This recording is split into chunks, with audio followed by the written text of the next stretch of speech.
Yo, check it out. We got a podcast on the rise. Talking about WordPress, sipping on some chai. It's called WP Bills. We're bringing the heat. Let me break it down, man. Sit back in your seat. Listen up. This ain't your everyday show. We got developers spitting rhymes. Letting it flow. Talking about clothes, rest sites, and themes. WP Bills. Fulfilling your dreams. W dreams. WP Bills. Fulfilling your dreams. WP Bills.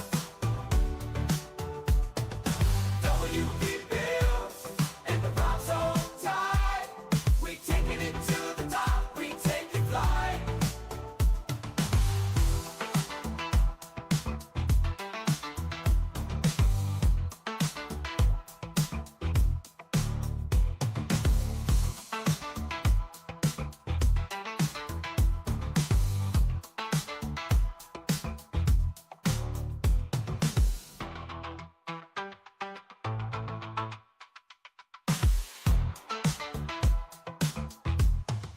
WP Bills, funky your WordPress groove. Getting you pumped, getting you in the mood with the funky beats and the rhymes on time. We're taking it to the top, take it fly.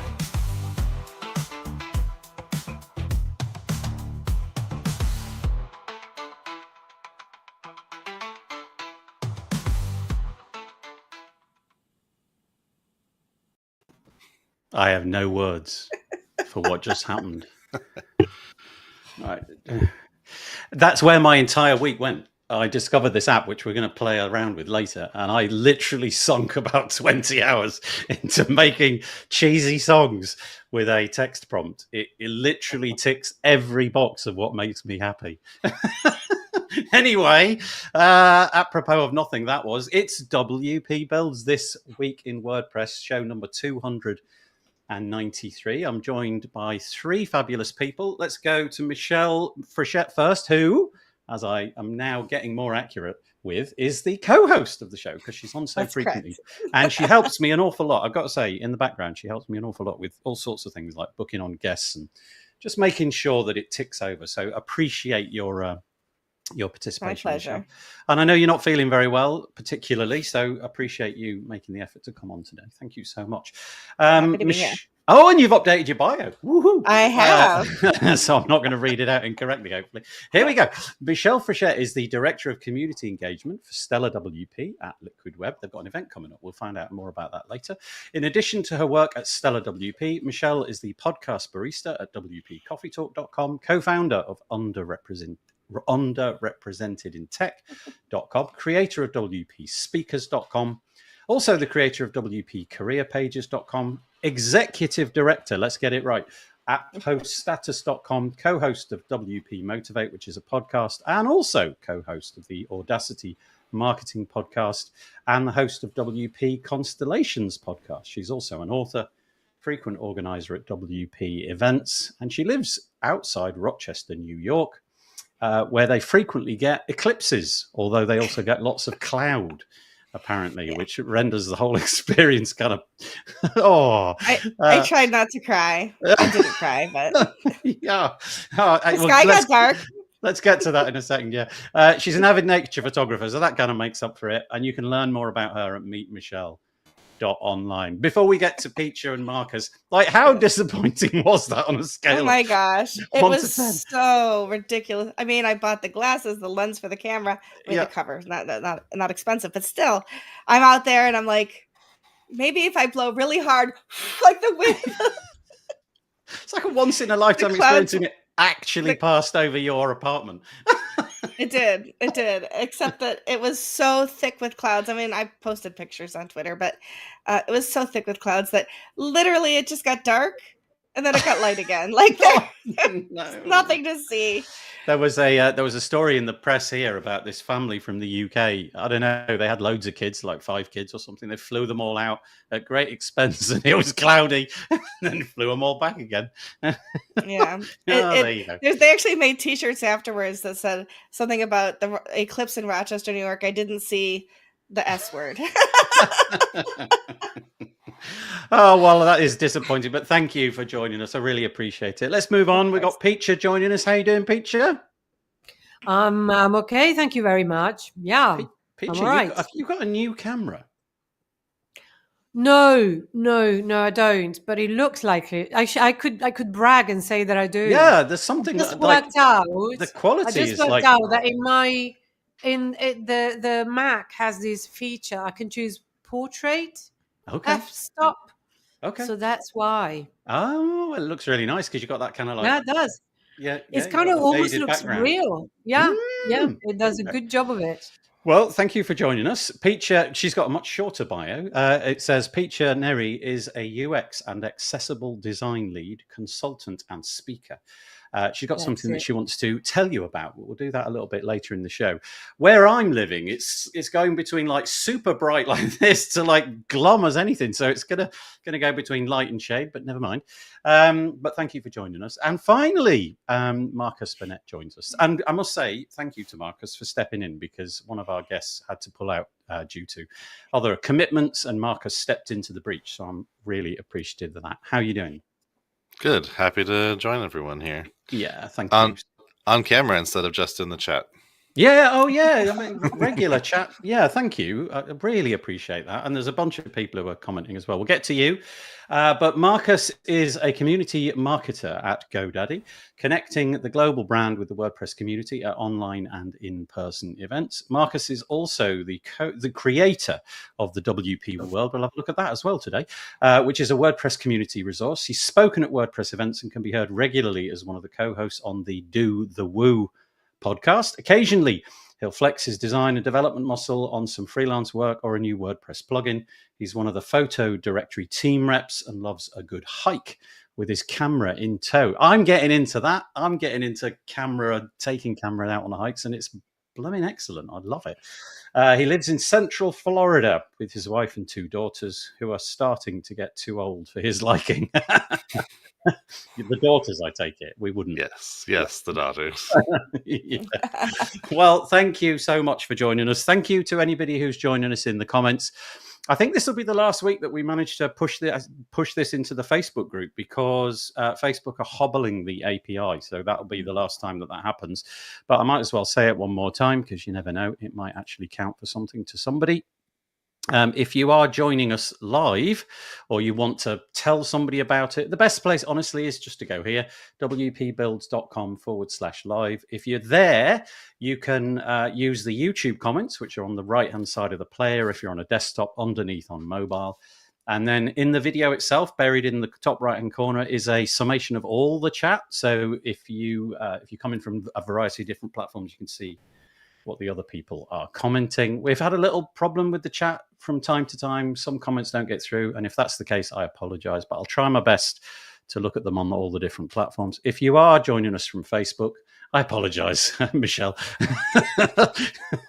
You need to give us permission to know who you are. And you do that by going to wave.video/lives/Facebook and click the little button. But yeah, there we go. One more time, wpbuilds.com/live. And let's see if we've got any chat. Oh, we do. We've got Courtney Robertson joining us. She's taking Peter Ingersoll's fire and running with it. getting in with the weather report straight away. Hello from 18 degrees pavilion. What does that mean? What's that pavilion? Is that a place? I'm guessing maybe From her pavilion, she says. Oh, from her my pavilion. Missed that. Thank you.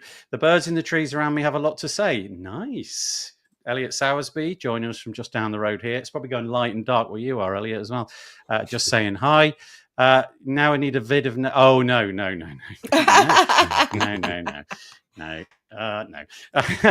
That was the tune at the beginning. She wants me to sing it. Good morning, says Peter from Connecticut. It's 12 degrees centigrade, 54 Fahrenheit, sunny, partly. We're expecting warmer temperatures today. Up to 24. Oh, I long for 24. Let's hope. It's fun to watch WP builds. Yes. Yes, I know. That wasn't auto-captioned, by the way. I had to make it slightly ruder than it was. But I thought it was better that way. Let's have a look. Birgit, who was on the show last week, she's in Germany. It's 11 degrees centigrade. Very, very nice. Piccia, no idea who she is, but there she is. And there's Zubair saying hello to us all. And Amber Hines joining us with a hand wave. Hi, Amber. And there's a variety of other comments as well. If I've missed any, apologies. Cameron Jones says good evening from Australia. Oh, yeah, that's just popped in as well. There we go. Actually, they sync at different times from different platforms. So I do wonder if sometimes they go above what I'm currently looking at, if you know what I mean. I only see YouTube comments. I don't see Facebook in there anymore either. So. Okay. Yeah, I see a variety of them. And then we've got Birgit, the other big. We got the war at the Battle of the Birgits. That sounds great. That should be a thing. Somebody should set up. Nathan's definitely going to do a song with that one. Battle of the Birgits. Yeah, Battle of the Birgits. Oh yeah. Okay. Let's get on with the WordPressy stuff for this week. There's a fair amount to say. It probably won't be the longest show that we've ever had, unless of course we get into the plumbing the depths of AI generated music at the end. But here we go. This is our website, wpbuilds.com. If you fancy keeping in touch with all the bits and pieces that we do, just sling your email address into there and we'll send you 2 emails a week. Once when we produce this show, we put it out as a podcast tomorrow morning. And also once when we produce the podcast on a Thursday. We are very grateful to both GoDaddy Pro in particular, because they've been with us for absolutely ages. So thank you to GoDaddy Pro, for whom Marcus works. Well, GoDaddy. And also to Weglot for helping keep the lights on over at WP Builds. Their support is highly appreciated.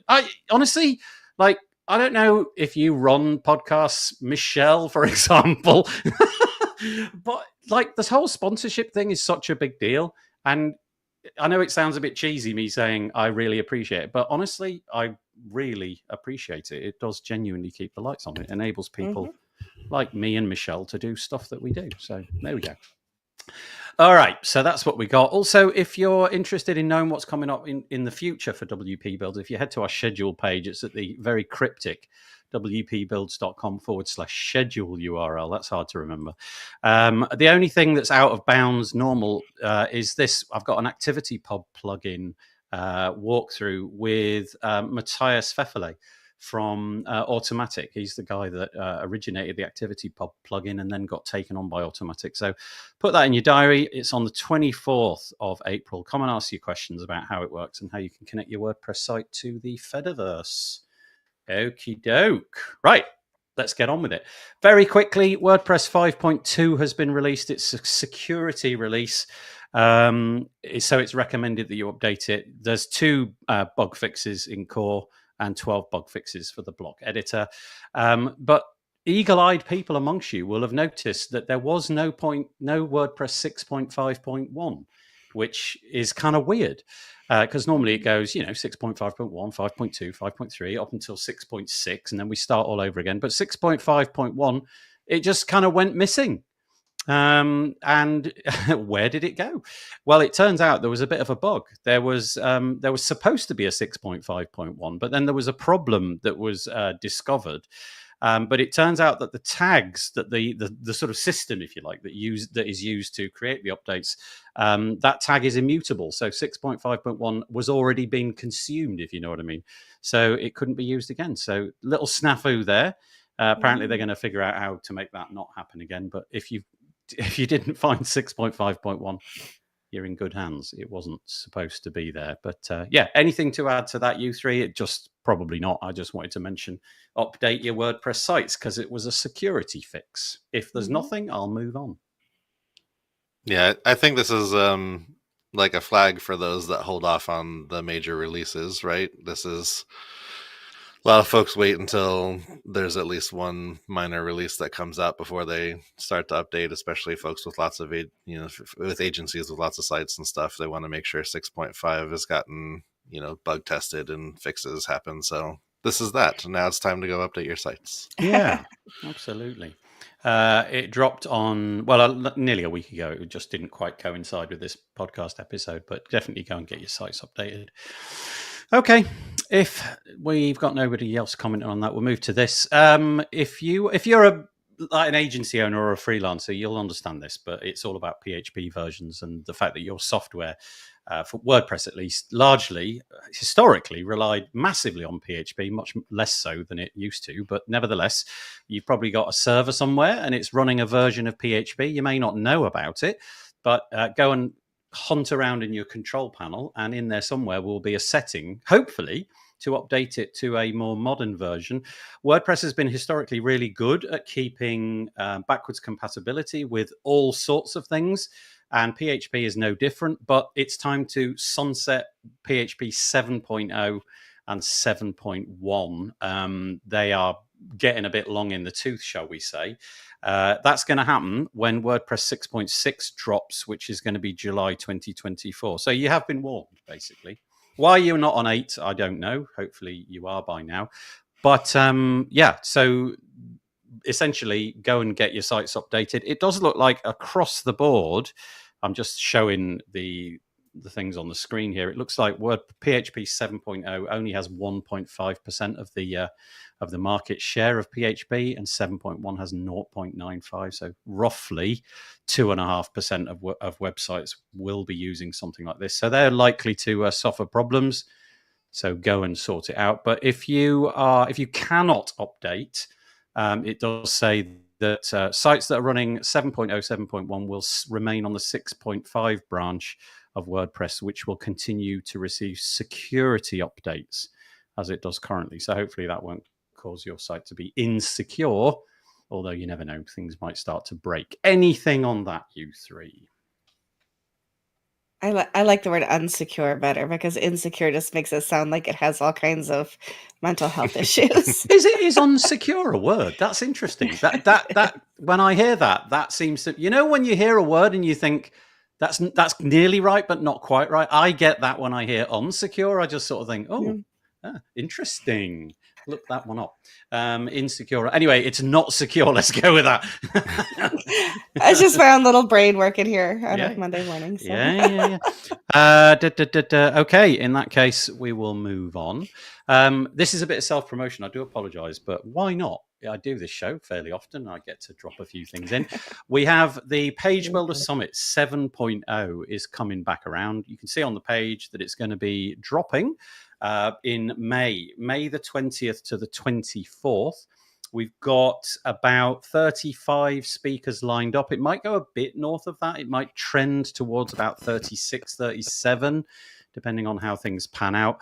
But if you would like to be a part of that, head to pagebuildersummit.com and just click this little button, and that will enable you to join our waitlist. And that just means that we'll keep you keep you updated whenever we have information about what's coming and the schedule and things like that. If you're keen to be part of the event from a sponsorship point of view, in other words, if you've got a company or something, there's a little link down here where you can find out more about sponsoring the event. We're keeping the sponsorship open for a few more weeks. So if that's your bag and you want to get yourself into that as a sponsor, then go for that. It's a great event. It's fun. And it's really looking like the agenda is looking really good. So hopefully, if you're into WordPress page building or just generally building sites with WordPress, put that date in your diary and come along. It's all online, of course. Okay, I'm going to say, does anybody have anything to say about that? But I doubt you do. Do you have the lineup down below from there? No, I have the lineup in an Airtable. I thought I saw some of the folks somewhere. It's a good lineup. No, we have. I'm really curious about the lineup. Yeah, how many talks a day, Nathan? Well, it's like 30, 5 days, isn't it? 6? Yeah, so we've done it as 5 days, and then sometimes we've done it as 4 days, and we've made the days a bit longer so that the Friday is a bit more of a social thing. It's looking like it'll be 7 or 8 things every day over 5 days, possibly, depending on how we decide to break it out. But there's absolutely loads of people. There's a lot. Yeah. Sorry, Piccia, say again. Massive. Yeah, it is. It is a lot of work. Also, how are you? Sorry, I'm just really curious because I did one online conference and it nearly broke me. I did it by myself, more or less, but I'm still recovering.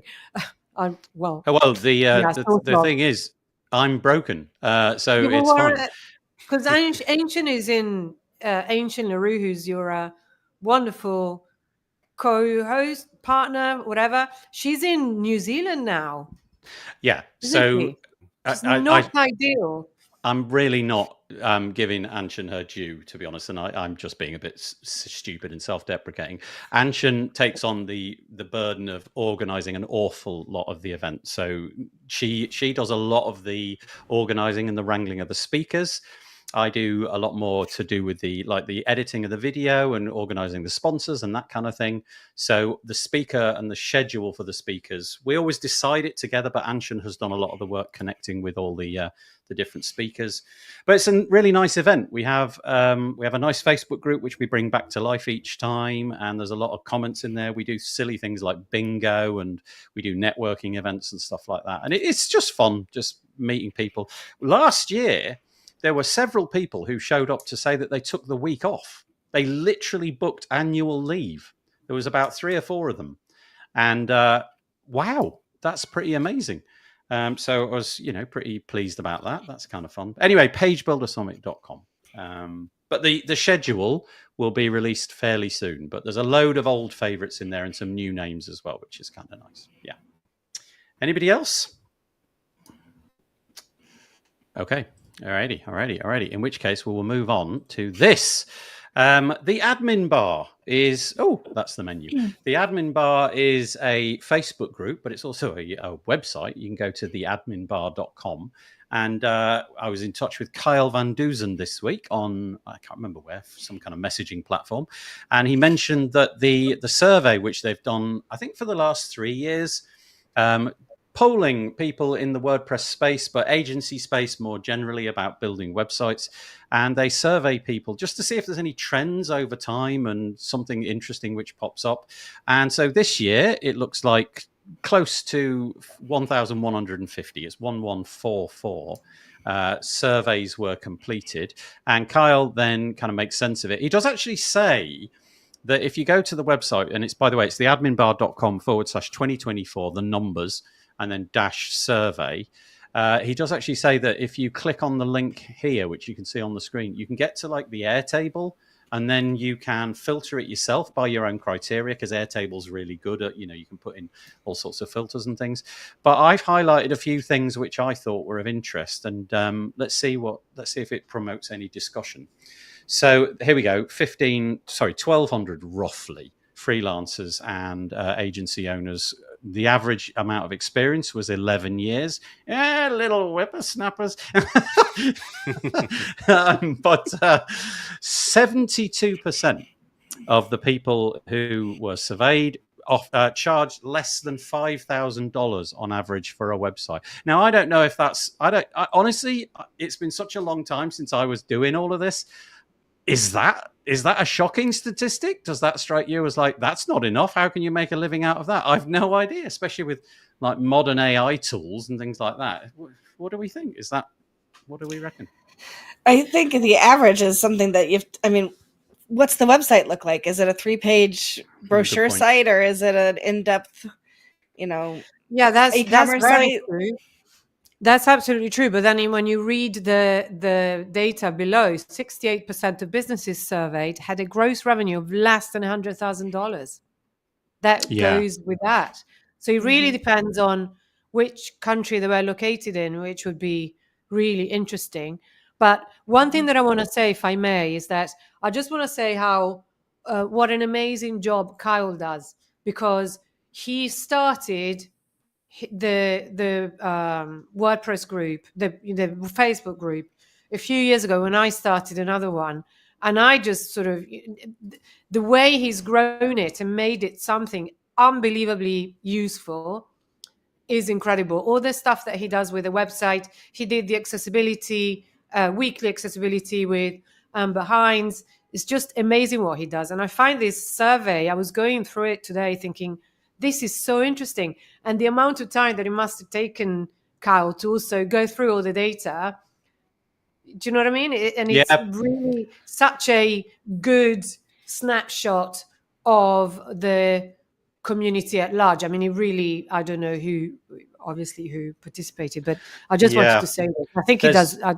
I don't know how he has any time to actually run an agency. That's what I wonder. And yeah, he does that very successfully. And his websites are brilliant. You know, the design is brilliant. So sorry, just a little No, that's fine. moment of But I think- spotlight as well. I guess Michelle's point about, you know, the size of the website, if it was a very small brochure website, then maybe $5,000 seems like quite an attractive price point for you as an agency owner, because it might not take all that long. But yeah, you're quite right. Looking at the one below, it looks like most businesses, 68% of the people surveyed at least, had an income less than $100,000.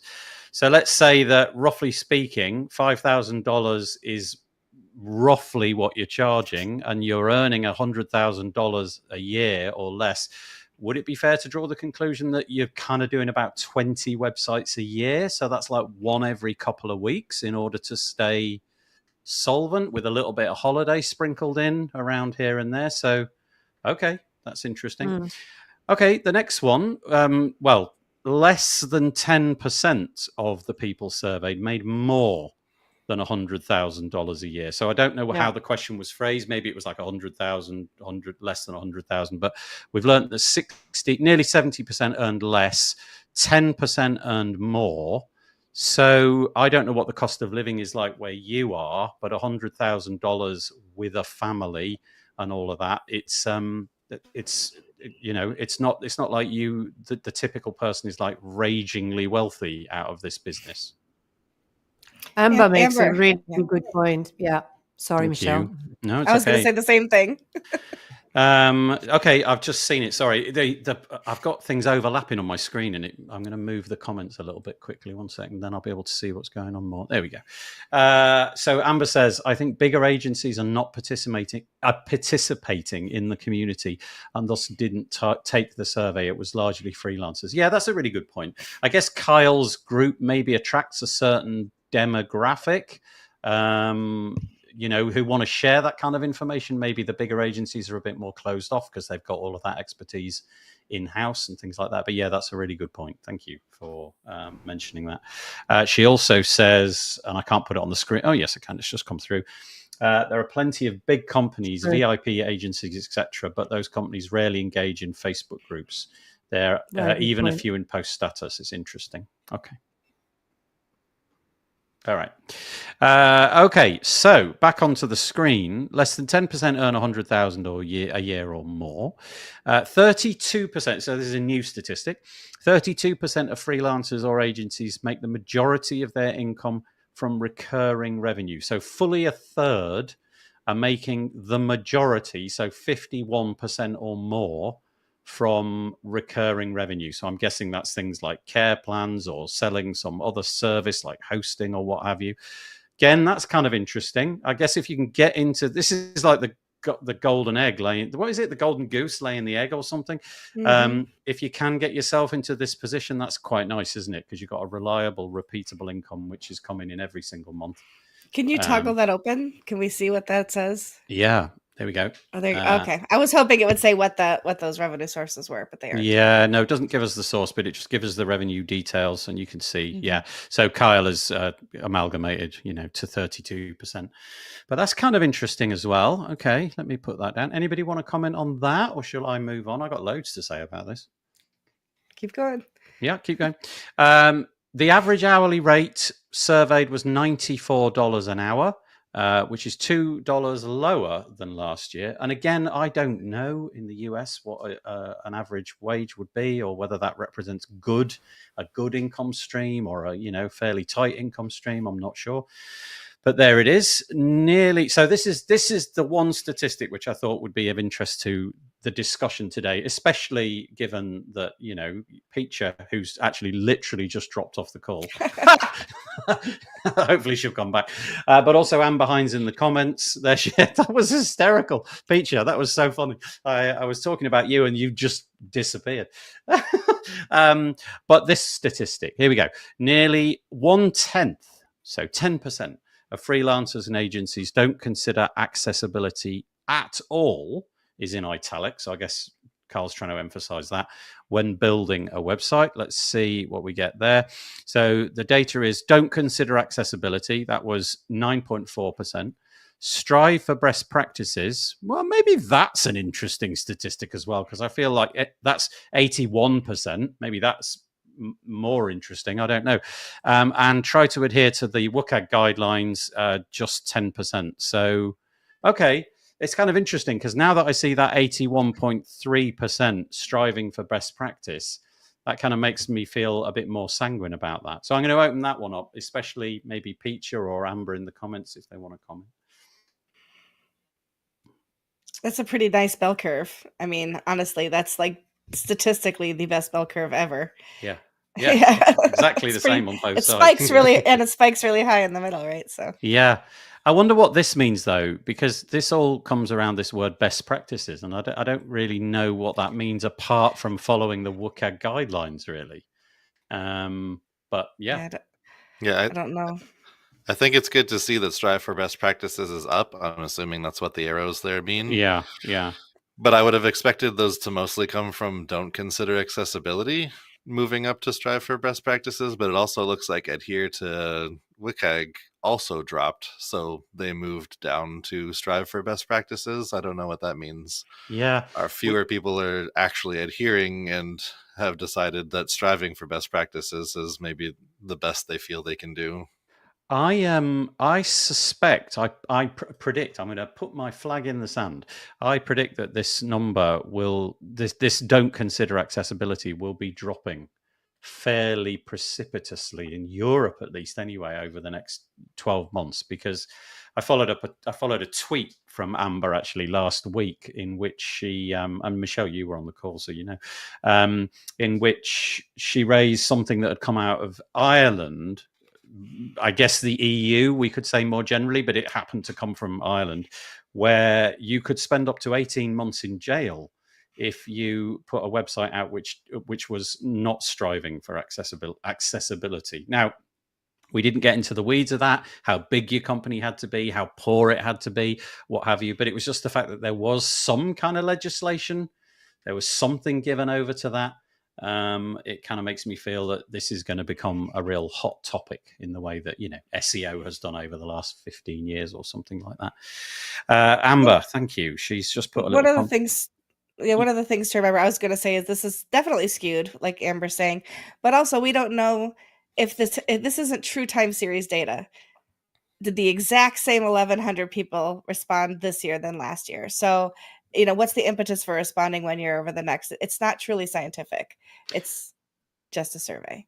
Interesting as well, because Amber's saying that she obviously did some work with Kyle. Piccia mentioned it a moment ago. So the admin bar, that group, maybe there is more of a focus there on accessibility. And so it sounds like Amber's less sanguine about that data. Maybe Amber, you're thinking more that, you know, it's a higher number, 20-30% of people don't consider accessibility, maybe more. But in that particular group, there's kind of like, I don't know, there's an ethic there about doing that kind of thing or something like that. So she thinks it's skewed high.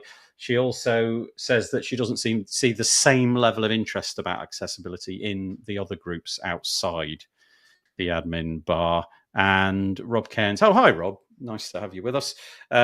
He says lawsuits will change people who are looking at accessibility. And then, yeah, there's legislation that's going to change this. So, okay, there we go. I'm enjoying this survey. Should we keep going? I've got a few more, I think, down here.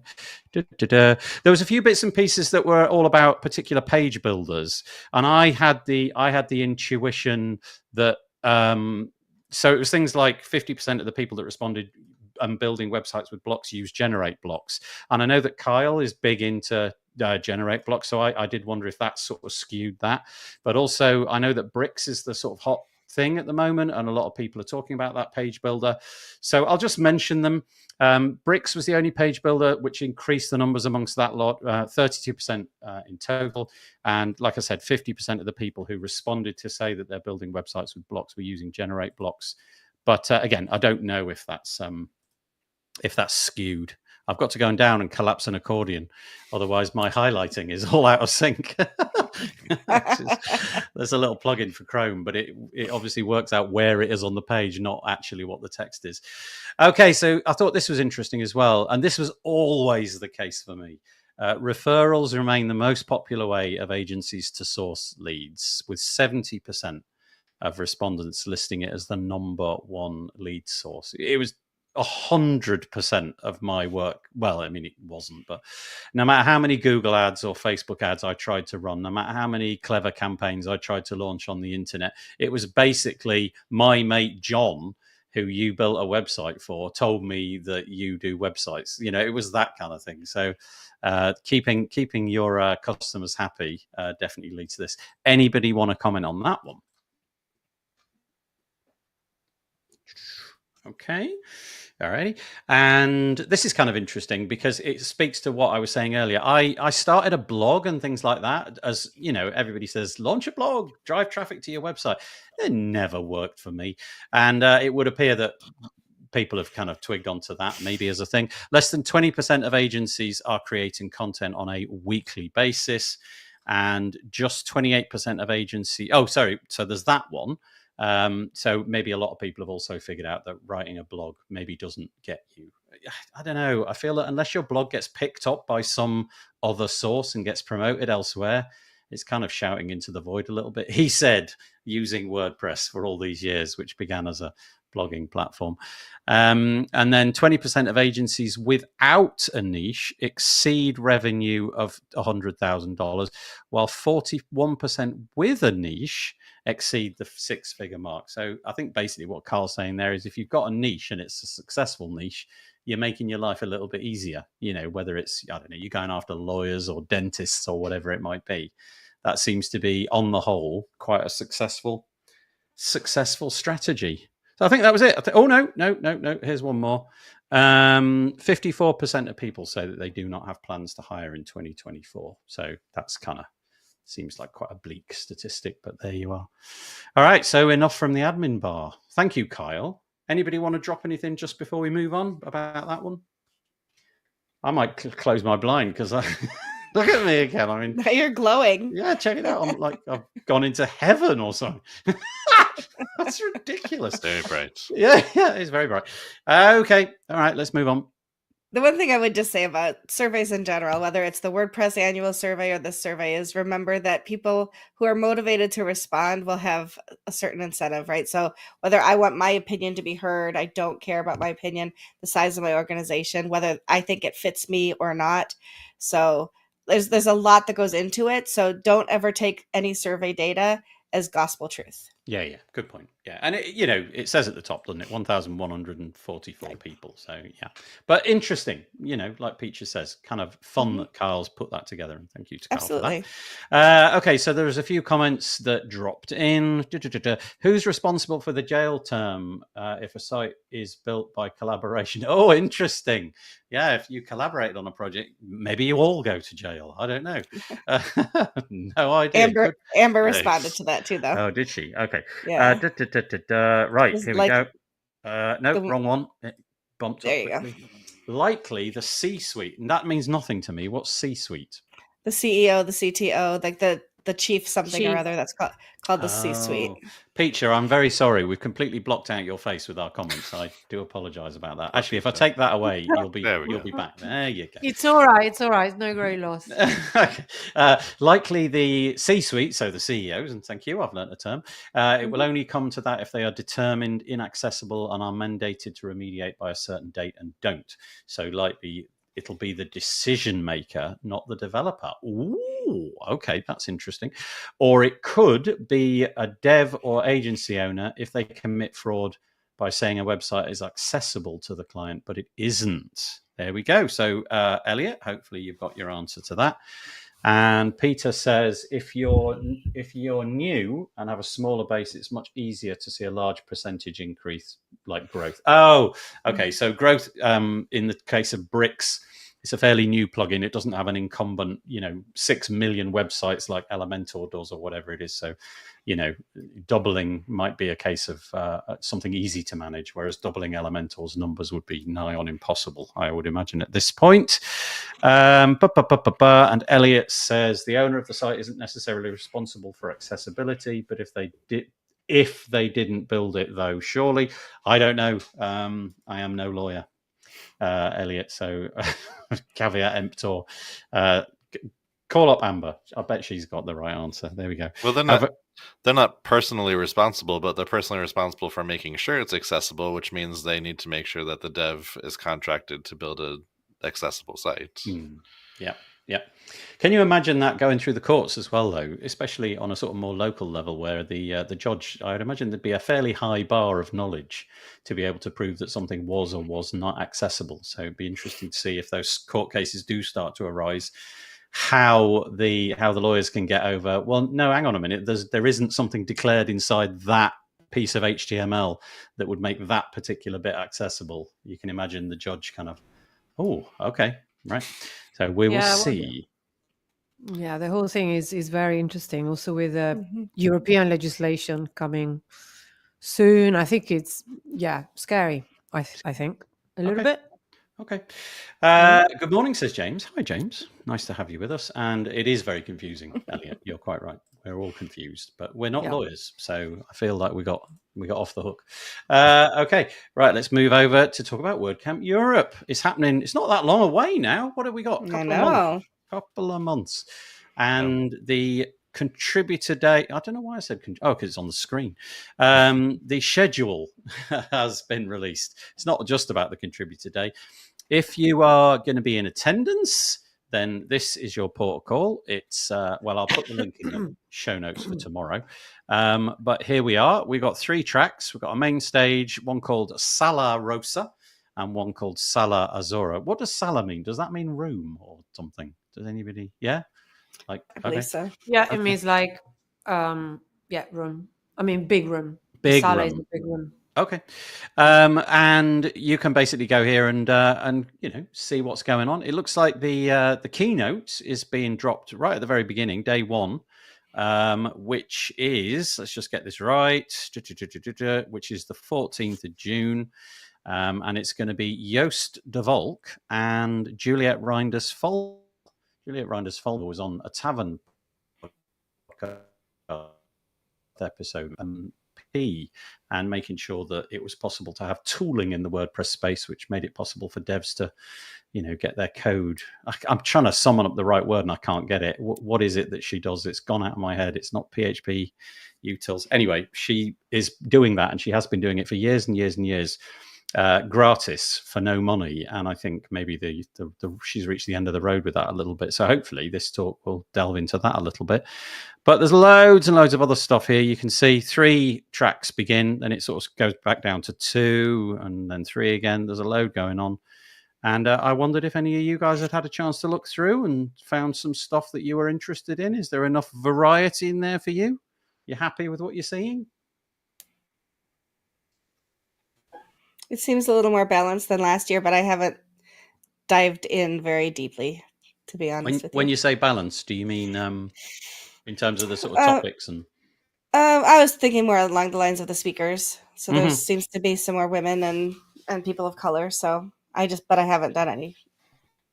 It's just a cursory glance. A quick glance, yeah. I mean, they've definitely run up against those kind of arguments in the past, haven't they? In terms of the distribution and the diversity and things like that. So, I guess it looks much better this year for sure. Okay, interesting. Yeah. Okay. Well, depending on what you're into, you can go and start putting things into your calendar. I found it really interesting looking at this. Really technical this year. Oh, good. I mean, I haven't delved in too much either, but I had a glance today before coming on, and I thought, wow, a lot of practical, technical stuff. I might be wrong. What what does everyone else feel? Let's have What a do you look, think, shall we? Let's Nathan? go through what we got. So we got the keynote about sustainable open source is the future. I'm guessing that's not, well, it says Yeah, it's a yes. community one. So we've got one community. Then we've got WordPress Playground. That's technical development. Then next to it, interactivity API. That's development. So we're skewing already. Themes and development. Boy, you're not wrong, Piccia. Okay, then another development Learning followed by a curve. community event all about learning pathways with Benjamin Evans. Then we're on to design development, SEO, accessibility. That's a long one. Look at, oh no, it's not. The other ones are just more lightning talk, I think. Then we've got development, SEO, development. Oh, you're not wrong, Piccia. Development. Linux, Gutenberg, speed build. I'm really looking forward to the European Accessibility Act explained. Also, because I have to. If I had you if you give click a on similar them toolkit. individually, you can obviously go into a little bit more information about each of these particular events. But you're right. Just looking at that first day, I think it's definitely heavily skewed to the more technical. I wonder if that's based upon feedback that they have. For me, I have a very curious relationship with this page and every page like it, because what I do is I go around looking for interviews that I can have. And so I want to come out of this with, let's say, I don't know, 7, 8, 9 interviews for the tavern, something like that. So I'm going around trying to find things which I think, not having seen the presentation, which I think the audience of that podcast will enjoy listening to them speaking about. And then I contact them and hopefully they say yes. And we sit down and we do an interview. But I've got such a weird skew on that. And sometimes the development stuff is quite hard. Like it would be quite hard in an audio podcast to dig into, I don't know, let's say the interactivity API. That might be quite a challenging thing to do without some sort of video element. So, yeah, but you never know. So that's my take on it. Anybody else before we move on? No, Birgit shared in the chat that there were over 500 submissions. So that's Whoa! That's a lot to sift through to narrow it down to what's on the page here. Good grief, that is a lot, isn't it? So 500, and I don't know what's there, but I mean, there's got to be like orders of magnitude less than that. What, like 30 or something over the days? I don't know, something like that. But wow, that's a lot. Good grief, that is a lot of work for them to do. Thank you for telling us that. And it looks like we got a few people going as well. It looks like Amber's going to be going. First WordCamp EU, she says. Looking forward to it. 7 talks on SEO, 2 on Woo, says Andrew. Eagle-eyed. Thank you, Andrew. Appreciate it. Okay, anyway, if you go in, now you know what you're going to be looking at. And then, of course, there's the hallway track, which runs, and all of the after parties and things. I don't know if the after parties have been located yet. Community. Often they put these like other kind of events. Actually, yeah, if you keep your eye on one of these menus, I can't remember which one, they will list out the sort of like the non-official events. They start to get dropped in there, and you can book your seats, book your tickets, and what have you. Okay, so Woo is dead. Long live WooCommerce, as it were. Last week, curious story. Woo, which I don't know how long it's been the domain of choice, but let's say about 4 months ago, 5 months ago, something like that. Maybe it wasn't even as long ago as that. The WooCommerce domain, all of the content there got pushed over to woo.com, and there was a marketing push to make Woo the thing. So if you had a page from WooCommerce, it was going to be over at Woo. And then sometime during March, Google dropped what appears to be a fairly seismic update. Now, again, not being an SEO expert, not really even following the SEO news, I don't really understand what happened there and whether it affected people more broadly, but it's affected WooCommerce. And we touched on it last week, and they've decided to move everything back to woocommerce.com. But curious article on the developer blog this week, which I thought was, I felt a little bit sad for people who are agency owners, especially WooCommerce agency owners or developers in that they probably have spent quite a lot of time reorganizing their learning materials or what have you to reflect this change over to Woo. And now Now they got to do it all in reverse. They've got to unwoo, if you like. They've not got to do the woo. They've got to not do the woo. Bob Don. I'm going to get email about that. I think this. Do you remember the conversation that we had about rebrands, Nathan? About the UX. It's another one for that slot. It's interesting, isn't it? Yeah, well, I mean, obviously, if they the article that was mentioned last week said that they'd hired, so they'd brought in outside talent in the SEO world, and they basically decided that this was unfixable by maintaining the WooCommerce domain. It was interesting. Cameron, who was in the comments, I don't know if he still is, last week he sent a screenshot on Twitter or something where he'd done a Google search and he'd noticed that about 2/3 of the amount of results were available for Woo as they were for WooCommerce. What he was meaning by that was, why don't they just wait? Wait until Google fully indexes woo.com.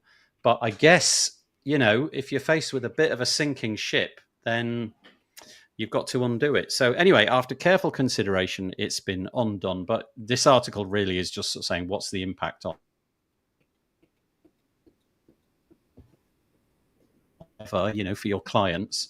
You'll have a job of undoing all of that as well. It's a bit of a sad story, really. And again, the kind of the power of Google that it has over us and all that we do. Anybody want to comment apart from obviously Piccia, who's dropped in there? Just watching it interestingly, especially from a marketing standpoint, to see how it does affect everything. And I don't know. Yeah, rebranding is not easy for sure. Yeah, especially something as big as that. There's a lot of money tied up in Woo, that's for sure. And getting it wrong is hard. Right. Okay. So anyway, yeah, that is all happening. And then this came across my radar from a lovely chap called Marcus Burnette. WP World. First of all, Marcus didn't put this in the rundown. I had it in the rundown before Marcus had even said that he was going to be in the show. So first of all, tell us about the WP World. You can find it at thewp.world, which is a very cool domain, I have to say. What's the intention? Not with this article that's on the screen, but what's the intention of the project more generally? Sure. Yeah, thanks for putting in here. I didn't know if it was in there before I jumped in to sit in the seat or not. But yeah, the WP World is basically a WordPress resource. I'm just trying to create a WordPress resource that gives value to connecting WordPress folks with each other, connecting WordPress folks with events, helping organizers and meetup planners figure out where they can best get, events started. Really just sort of stems off of a lot of the stuff that I do at GoDaddy in the community space, and just finding a way to kind of give back by creating this resource for the community to, find out about events, find out about each other, where each other live, so they can meet up to not home addresses, but cities, so they can meet up at coffee shops and kind of encourage some in-person connections. Do you act then? Is your intention really to sort of act like a bit of a conduit, like the middleware, if you like, in the community? So I don't know. Let's say, for example, I have the intention of putting on an event. That my first port of call would be, okay, there's this website, the WP World, where there's just a bunch of WordPresses there, and I can see the kind of things that they're interested in. So I might be able to use it.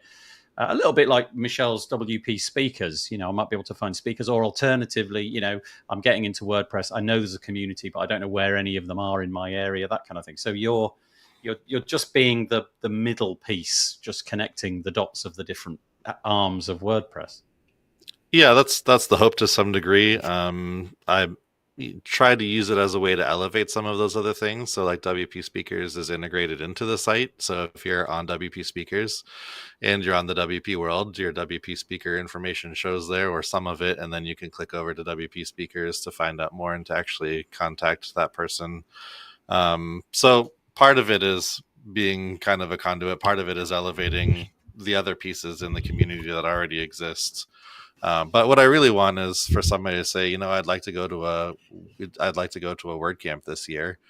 Hop on to, where would you go to find that out? Well, there are you go to Central. You had to dig around a little bit to figure out what's around you. Or you could go to the WP World and put in where you are and see all of the camps that are hanging, that are in your area, and figure out what's closest to you and see who's going to those camps. People are able to kind of mark that they're going to those camps before attendee signups and stuff have happened at some of the camps. So really just figuring out how you can connect with other people. I love well, essentially you got these menu items across the top, and it's divided into pressers, i.e. individuals. Then you've got events, businesses, sponsors, and then hosting, which is something altogether, which we have actually covered in the past. And then there's a shop, and then there's a possibility to add me. However, I'm just going to do a random presser, and let's just see who pops out in the random presser of the day. Okay, here we go. And it is Vasilis Manthos. You get yourself a WP Build sticker. Reach out. And but that's really great. The idea that you can go and find a lot of people by location, by country, by the kind of things that they're into, and obviously events and all that. But this is your new thing. From directory to lightweight CRM. CRM meaning customer resource management, I guess. What's the intention here? What are you doing? What are you building? Yeah, emphasis on the lightweight part. At the moment, I don't really envision building out a full CRM. There are pieces to a CRM that I just don't think are going to be in here, like, follow-up notifications and, a whole bunch of personal details and stuff. What I really wanted this to be, so I'll clarify this too, because I've had a few people ask if this is like ratings and reviews for pressers. It is 100% not. These notes are completely private to the person taking the notes. They're not shared with the person who you're taking the notes on.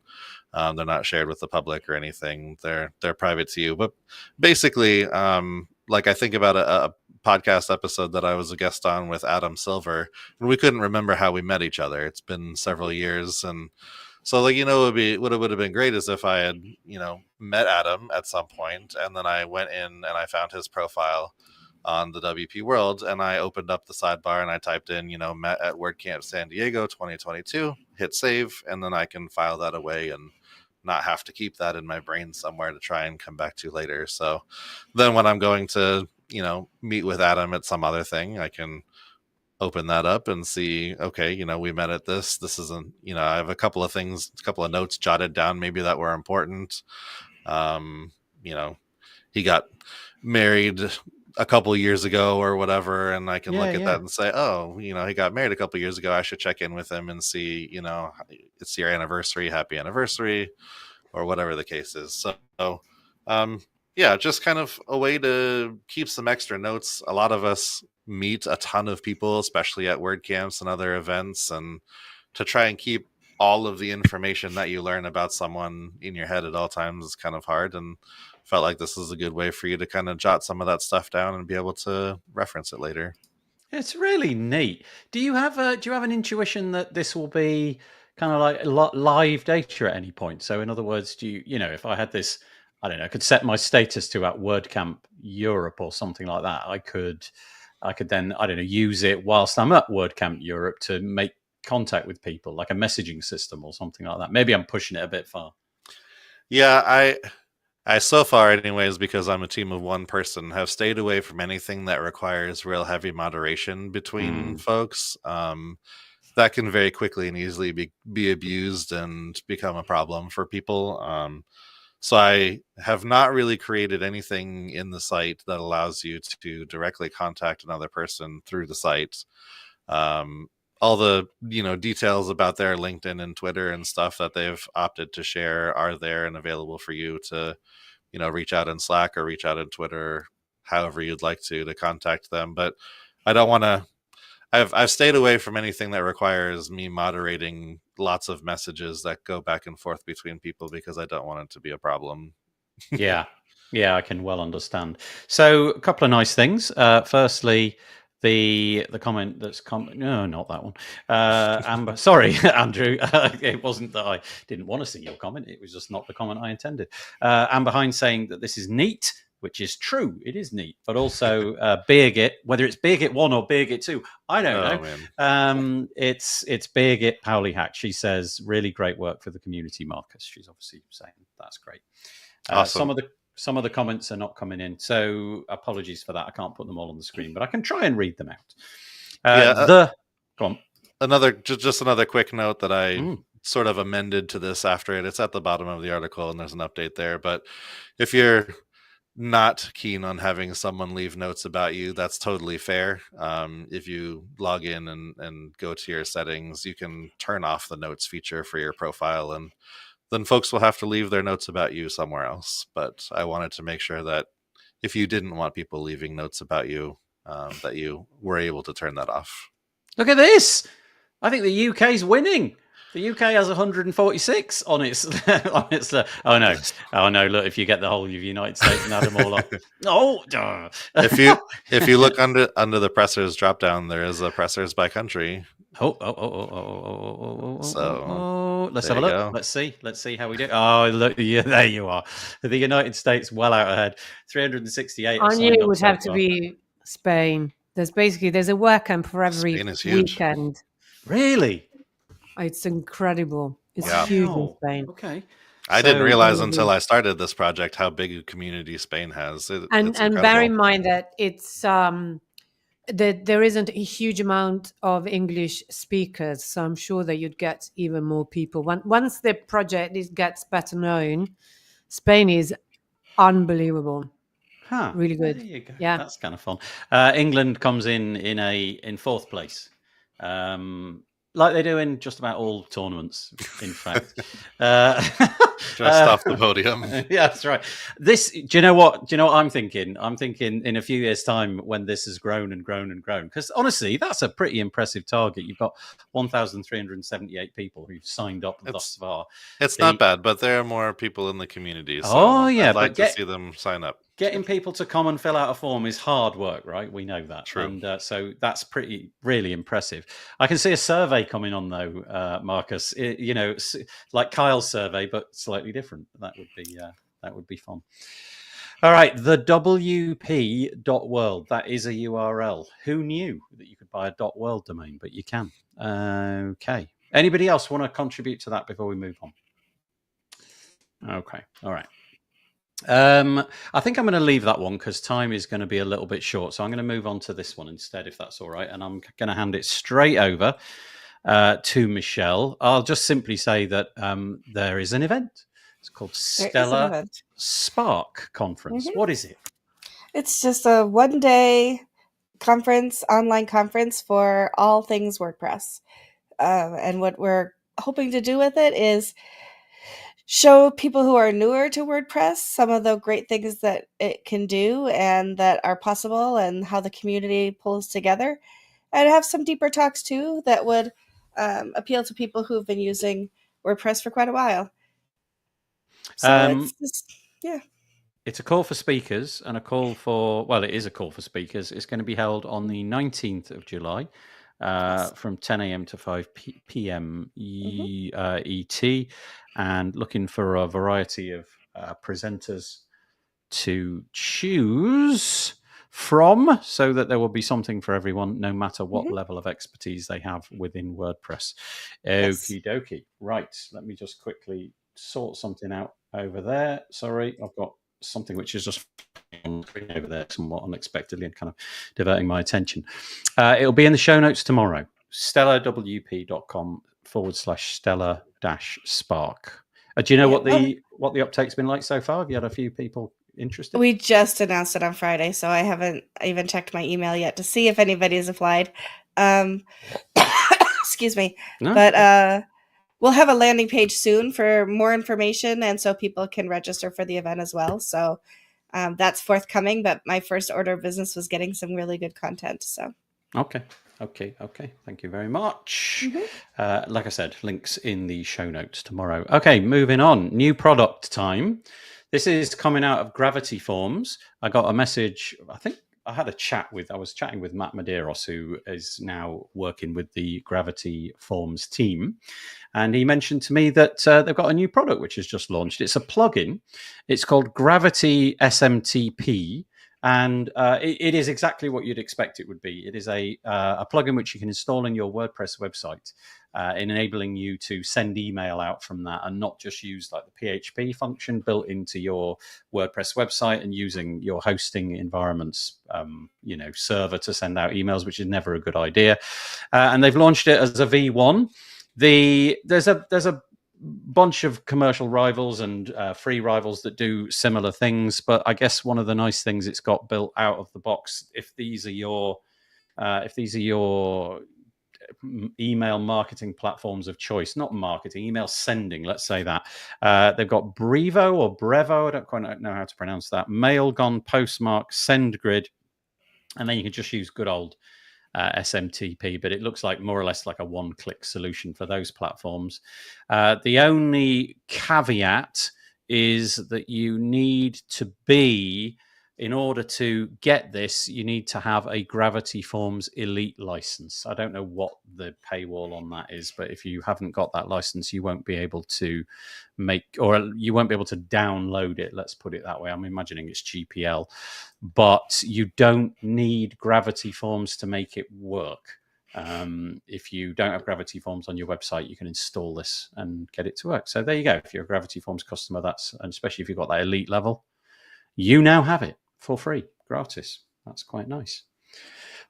Okay, all good.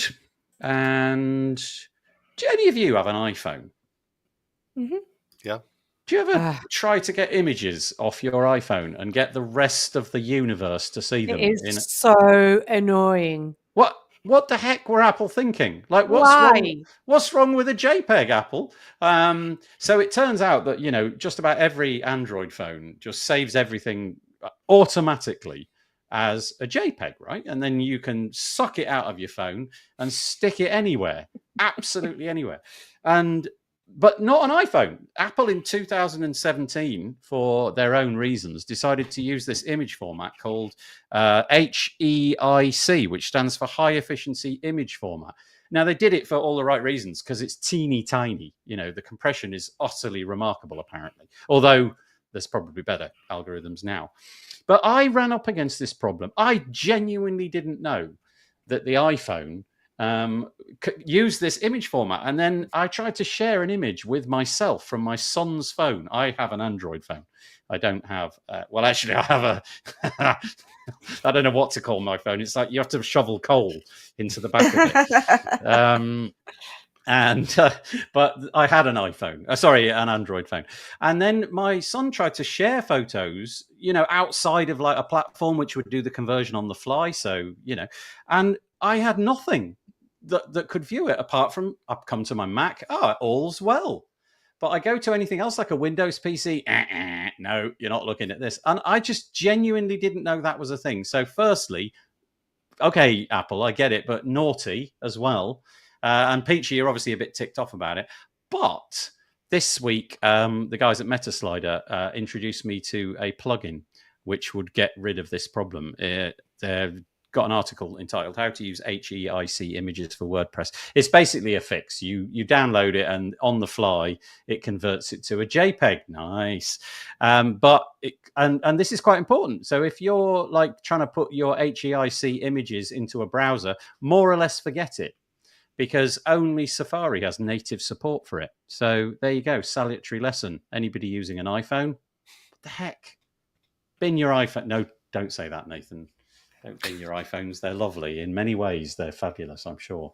But did you know that was a thing? Like when you took pictures, did you know that it was all done in this weirdy format that nobody else can see apart from other iPhone users natively? I've only encountered an issue with it once or twice when I shared an image with my computer and then tried to open it in Photoshop, but most of the time it saves as a openable thing to me. I share it as a JPEG or whatever, but every once in a while. Yeah, but if you uploaded it to like your WordPress website, for example, how do you do that? Because you do loads of photography and also you're a big contributor to the photo directory. Do you have any problems or are all of your photos coming off your your decent camera, your standalone actual camera? They're not all coming off my Canon camera. Every time I travel overseas, it's just from my phone. But I would never post anything anywhere without first editing it in some sort of software. Got And it. so I open things in Lightroom, which is an Adobe product, to be able to really fine tune. I think a lot of photographers use Lightroom. And then if I need to take out more blemishes and things like that, I will often open it up also I always say post status because that's what PS means to me. Photoshop. So you know where my head is. But yeah, so I honestly have only had once or twice where I had to resend a photo to myself and then download it differently, but I don't usually run into issues. Mark Westgard, as is always the case, has the answer. Mark Westgard says, go to iPhone, settings, camera, formats, choose most compatible. And then I'm guessing it doesn't do that. It saves it as a JPEG or something like that. Sage words, Westgard. I wonder if I've already done that, and that's why I don't. Yeah, have maybe that's why, and it doesn't. Maybe cause you if I problems. did, it was a long time ago. Yeah, but also I wonder if I've no idea. You would know more than me. I wonder if the photo directory might take care of that for you. I wonder if it does any of that kind of image manipulation on the fly. I would doubt it, but I don't think so. you never know. I was going to say in preparation for this, I did a couple last night to just one of my media libraries, and they worked just fine. And I was like, is this a problem people are having?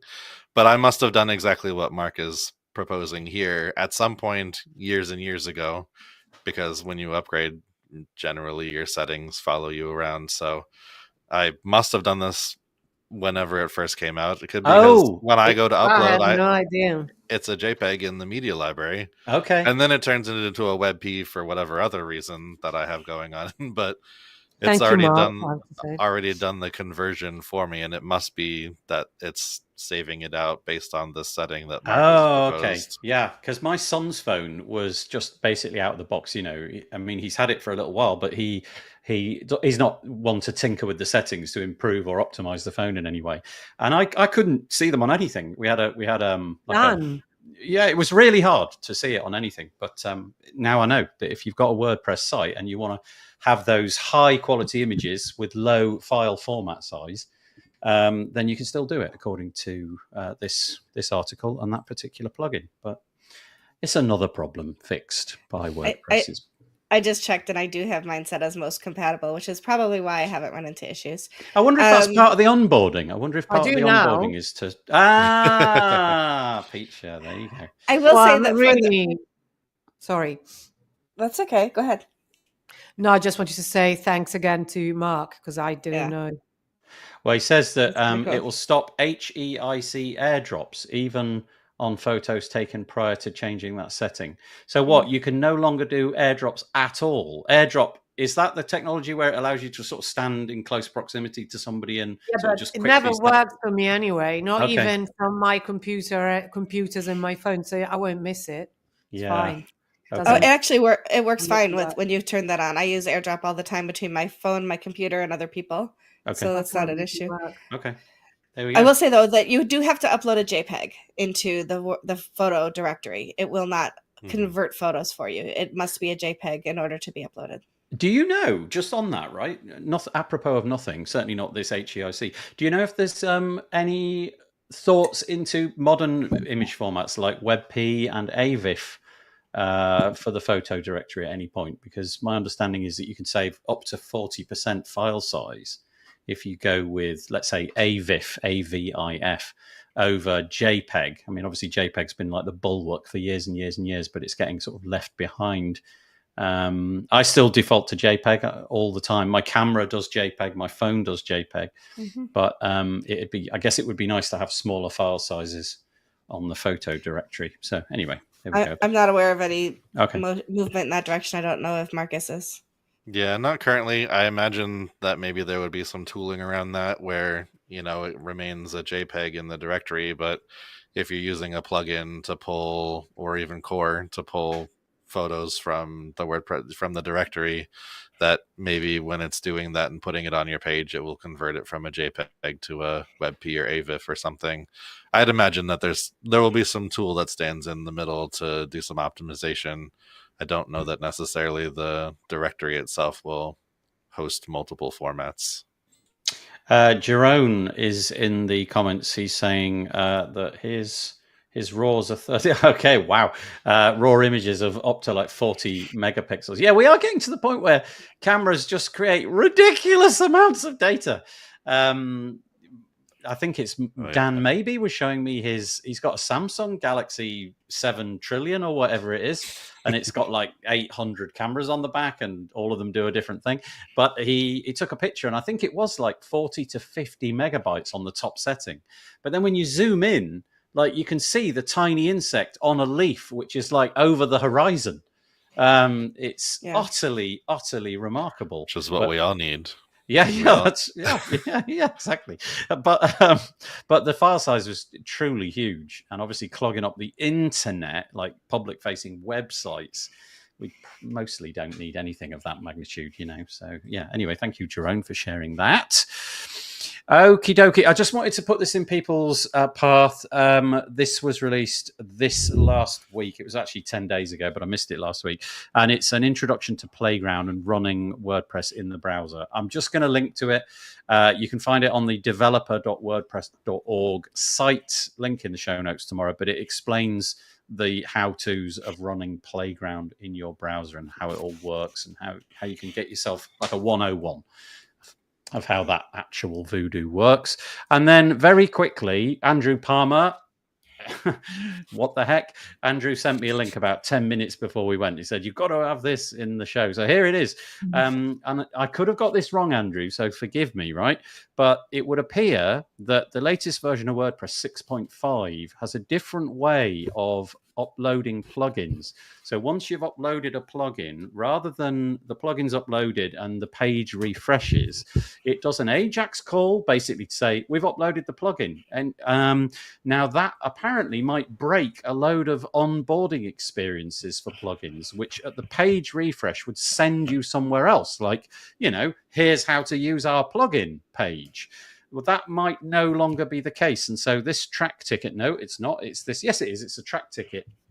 Came along this week saying, do we need to rethink this strategy? Andrew, I am sorry if I've completely butchered that, but he says he adores me. So, I'll take it. If I've butchered that, I apologize. But that was in the brief 1 minute that I had to try and parse that. That was kind of interesting. But I can imagine if that's the case, a lot of plugin developers will be kind of a little bit up in arms. But then again, I don't know whether I want them to be up in arms. I don't know. I don't know what I think about this, because I don't always want to be chucked into an onboarding experience straight away. Not sure what I think. Maybe I'll let you decide for yourselves. But anyway, I'll put that into the show notes. And Andrew says you have to refresh the page to get to the onboarding. Yes, exactly. So I think I got that about right. You have to actually refresh the page, which nobody's going to do, right? Nobody's, when they've uploaded a plugin and it says plugin successfully uploaded, nobody's going to go and actually hit refresh on the page. So that beautiful onboarding experience that gets your users through your plugin onboarding is going to be no more. Hat tip to this man, doom speaker that he is. It's Tim Nash. Tim Nash is on this show quite regularly, and he released a video. You got to watch it. It's great. It's like a narrative version of WordPress. There's a podcast called, what's it called? Darknet Diaries. And it's all about, stories things that have happened to people. And I think he's taking a little bit of a. But it just, if you hit play, I expect to hear things like, "Hello, darkness, my old friend." Right. Yeah, it's so good. So it's 12 minutes of story about this, how WordPress websites can be hacked. Unfortunately, I can't share the audio because the platform doesn't allow me to consume the audio. But just a bit of a hat tip. Thank you, Tim, for producing content like this and going above and beyond, really, because I know that He's making brilliant. content is quite hard, and making it appealing and narrative and interesting and engaging takes lots longer. So bravo. Yeah. The next one should be a musical, though. Absolutely. But like an unplugged version, though, Yeah. to make Yes. it truly gritty. Yeah. Great. So it's called, actually, funnily enough, it's not actually showing the title. Oh, it's gone over there. Memes Gone Bad, Scary WordPress Security Short Story Time. And he released it 6 days ago. So give it a watch. It's definitely well worth it. And let's hope he does more in the future. That would be great. Great. Okay. Right. Let's do a little bit of promotion this time for Piccia. Piccia. What's going on? What are we looking at? What's going on? What's going on? I hadn't done a masterclass or anything, or any courses actually, for ages. And it was about time. So I teamed up with Joe Natoli, who anybody who's ever done a design course or been interested in design probably knows Joe Natoli. I certainly learned a lot from him. And we started working together last year. So, and really, it all starts from typography, doesn't it? Because they say that 95% of the web is typography. It probably is true. And it's essential because to me, it's not just typography in the sense of content in general, is absolutely essential to the web. So we're doing this typography masterclass, which I don't think is just for designers, by the way, not at all. It's for anybody who works with content on the web. And it's not just about picking a nice typeface, not at all. We'll be looking at HTML structure and all the rest of it. And it will be opened as well, which I haven't actually put in the sales page yet, by a couple of users, one of whom, couple of people actually, one of whom is Lazar, a friend of mine who's also who's blind from birth and has been using a screen reader since 2004. Gosh. And he demonstrates how he works as an accessibility tester now. Nice. And he will demonstrate what it's like for him to encounter a page that doesn't use correct HTML structure and so on. So there would be him, but also the really interesting thing is that whatever may be completely accessible for Lazar may be not accessible for other people with different, who are disabled in different ways. So we'll have people there as well to demonstrate that briefly, just to make people feel like they're in the shoes, in the same place as someone who uses the web in a different way. Because thank you, Amber. Amber says, looks cool, Piccia. Thank you very much. And I actually got Lazar to test this sales page. And if anybody notices anything that they don't think looks good in terms of accessibility, please do point it out to me, because there's no such thing as a perfect website. And I keep learning and I keep improving and I keep doing my best, really. And it's going to be, shall we tell them about the special WP build? Oh, yeah, you had a little code for us, didn't you? Yeah, I'd forgotten about that. I do indeed. Let me just find it out. I'm just going to say it and I'll put it into the show notes. If you go through the checkout process, Piccia just sent me a coupon code.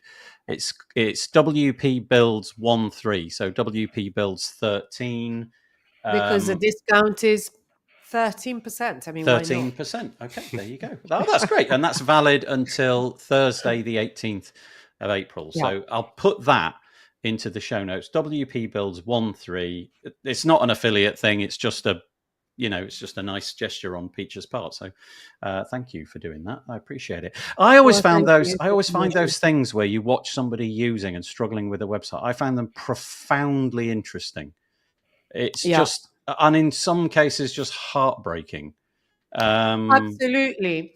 And when actually I got Lazar to test another page that I'd built that looked like the structure was absolutely accessible. But I realized that even though I had done it accessibly, I still had built the page visually. So there were things that he couldn't make head or tail of just because it didn't quite work. And it's just extraordinary how it opens up your perspective on how things work for others. It's so interesting. Sorry, Nathan, I sort of No. jumped in there. No. I'm very happy to let Yeah. you have that. So the link will be in the show notes tomorrow, and you can avail yourself until Thursday of a 13% discount with code WPBuilds13, which is really nice.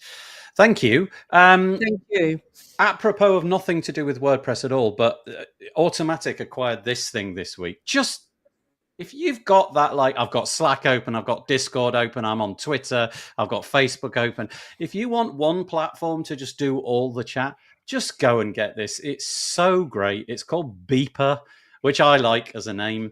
They just took them over. They spent $50 million last year buying something called Texts. And as a result, Texts, the team behind Texts, are joining the Beeper team, which is now an Automatic property. Like I said, in our house we have Android phones and iPhones, and it just works. Everything worked out the box immediately, and it's great, including platforms which you might not expect, like Signal and things like that. So really check it out. It's just brilliant. It's one place to put all of your chat experiences, so you can have one app on your phone or one app on your desktop which handles all of those chats. And it's profoundly changed my life. That's all I can say. Beeper.com. It's totally great. And now, the moment we've all been waiting for, right? Okay, so I am never, ever going to be the same again, right? I discovered this website this week. I can't remember where I discovered it. It's called Suno.com. I don't care what you're doing. Even if you're at your own wedding, stop it and go to Suno.com. And then click this little create button. You're going to have to sign up with some kind of an account, and then you'll get like the capacity to create like 20 or 30 songs for free. And those credits come back every day. So if you just, if you use up your credits, just come back the next day and just do it all again. Don't know how long it'll last. But I was such a skeptic. I thought this will be more AI BS that I don't want anything to do with. Oh my God, it's so good. So good. You just type in like 15 words or something like that, and out comes a song. Like, it's so good, and it's horrifying in equal measure, right? Because I see we're quite a musical family, and I think there are people in my family who would like to have careers in this industry, in the music industry. They're up against this. And that makes it incredibly hard. It's a bit like, I don't know, I've got a manual plow. I want to become a farmer. Will that work for me in the year 2024? No, because we got tractors and things. So I think this is going to be difficult. But man alive, is this good. Now, question is, do you guys have enough time to stick around for like a few moments so that we can play a few of these? What do you think? I do.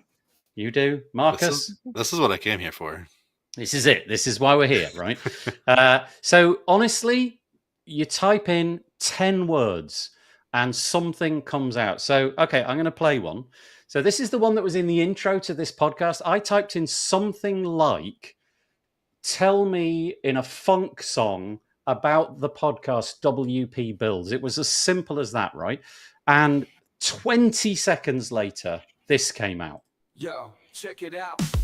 We got a podcast on the rise, talking about WordPress, sipping on some chai. It's called WP Builds. We bringing the heat. Is it the best song you've ever heard? No, but it's completely credible as a piece of background music, right? You're just immediately credible as that. Hopefully it's not too rude, but I asked it to create a song in an operatic style in which every word was the word crap. And this is what we got.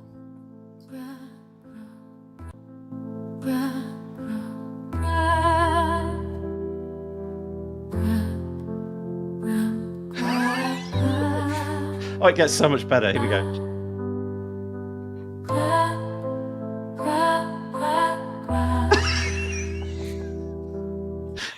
I don't know what to say. I asked it to create a song about the joy of watching paint dry, and I got this. The joy of watching paint dry. Oh yeah. brings a smile to my face. Can't deny. And then I asked it to. I'm a big friend with Bob Dunn, so I asked it to create one where every word is the word Dunn, D-U-N-N.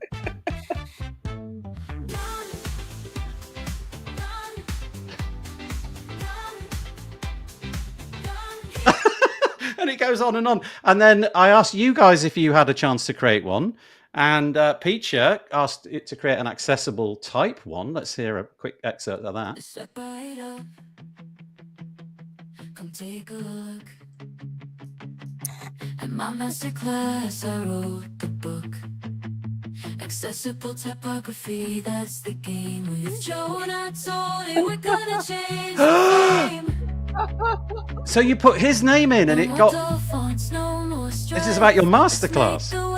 The promo. Joe's a legend. Joe's a legend.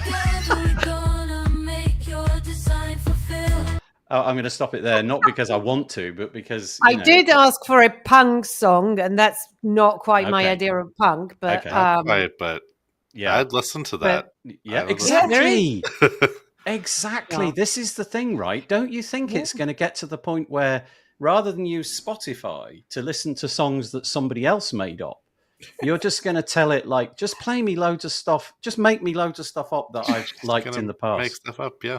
Yeah, that we like. you go. And then I had Marcus send me one as well. I don't think I'm going to be able to play yours, Michelle, because I can't download it from the link that you sent me, but Michelle sent me one as well. But this I is... sent it to you in I sent it to you in Slack too. Oh, I didn't see that. I do apologise. And It's okay. anyway, here we go. Marcus's. Never settle for less. 7 billion people, but we're the very best. From bloggers to developers, we're a worldwide crew. WordPress community, we're coming through. Yeah, we stay connected. I mean, they're as cheesy as all hell, aren't they? But you know, they're absolutely breathtakingly good. I cannot remember the last time I went to a website where I literally couldn't believe what I, in this case, was hearing. You know, mostly it's like it's a bit hyped up and it's a bit on, you know, the expectation. But I clicked generate and a song came out and it was completely legitimately a song. And in some cases, including some really weird embellishment that I thought, God, that's quite innovative. That's not what I expected. Anyway, so I wanted your thoughts. What do you make of that? You enjoyed that this week? It was fun. Yeah. You can see that. You can see that. Go on. I heard about this a little while ago, and I've spent far too much time, both alone and with my daughters, just making up all sorts of songs. I spent my entire Friday night, when I should have been doing things much more interesting, making songs, like just cackling to myself at how entertaining they were, and kind of in some way assuming it was me. You know, it was like, oh, look how clever I am making all these songs, whereas actually all I did was write a sentence and then press return. Really nice for intro music, right? Like it takes forever to source free intro music. So if you could just create the 10 seconds of, you know, some kind of musical whatever. What I'm wondering though, I mean, I'm always like the spoil sport, but what about copyright though? Because obviously this is like, they've fed it all the content that real people created, right? And now it's all ripped off. I mean, it's the same with the images. I always come back with that, but you know, I just can't. No, it's not true. that I don't use it. I do. I do. I think we're all caught in that I dilemma, wonder. aren't we? Nobody wants to feel that they're ripping off an artist, but you are. But then I mean, at the we all same are. time, there's that just beautiful ease of it, which is so beguiling. And I think you're right. I think maybe that the ship has sailed there. Maybe we needed legislation before the AI started to suck up everything that was freely available on the internet. But I think that ship has maybe sailed. Anyway, that website is called Suno, SUNO.com. And do not come blaming me next week when your productivity has gone through the floor, but you've listened to about 8,000 songs all about your cat. We have a whole playlist on Spotify now for all of the Stellar WP songs, products that each have a song that was generated by one of our Matt Batchelder, actually. So there's a whole playlist I put out on the Eclipse Day to get you through the eclipse through a stellar WP way. Well, I think what I'm going to do, because ever since I started my podcast, I've added cheesy music to the end. I'm just going to now get a unique piece of cheesy music describing the podcast that's just happened There you go. and stick it on the end. And in that way, I will make people hate me even more.